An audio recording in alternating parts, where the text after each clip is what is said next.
যারা মানুষকে খুব শক্ত করে ধরে রাখেও না, আবার নিজে থেকে সরে আসতেও দেয় না। তারা কখনোই কোনো সম্পর্ককে শান্তির জায়গায় নিয়ে যেতে পারে না। এদের উপস্থিতি ক্লান্ত করে, অনুপস্থিতি পোড়ায়, আর মাঝামাঝি অবস্থায় হয়ে ওঠে নিখাত যন্ত্রণা। সম্পর্ক যাদের কাছে শুধু অবসরের বিনোদন, তারাই মানুষকে অবজ্ঞা করে। এরা নিজেদের সুবিধা মতো আগায়, সুবিধা মতো সরে যায়। সব কিছুর মধ্যে যেন বিকল্প খোঁজার নেশা। তাই এদের মন কখনোই স্থির হয় না। নিজেদের ভালো থাকা, এইটুকু সময় কাটানো, কিছুটা মনোরঞ্জন, এটাই যেন এদের সম্পর্কের প্রকৃত উদ্দেশ্য।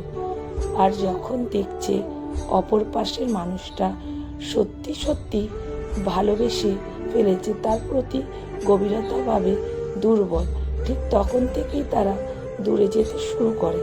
চুপচাপ, নিঃশব্দে, ধীরে ধীরে ব্যস্ততার অজুহাত। আগের মতো সময় না দেওয়া, কথা বলে না। সবই যেন এক পূর্ব পরিকল্পিত অভ্যাস। কিন্তু আশ্চর্যের বিষয়, যখন এক পক্ষের সব সহ্য করে ক্লান্ত হয়ে সম্পর্ক থেকে বেরিয়ে যেতে চায়, তখনই এরা বদলে যায় নাট্যশিল্পীতে। মায়া দেখায়, কান্না দেখায়, অনুতাপে অভিনয় করে।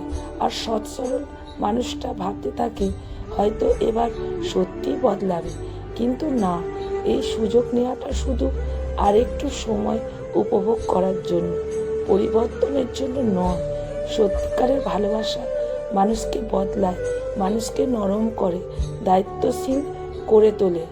যার মন থেকে ভালোবাসা, তারা কখনোই অবহেলা করতে পারে না।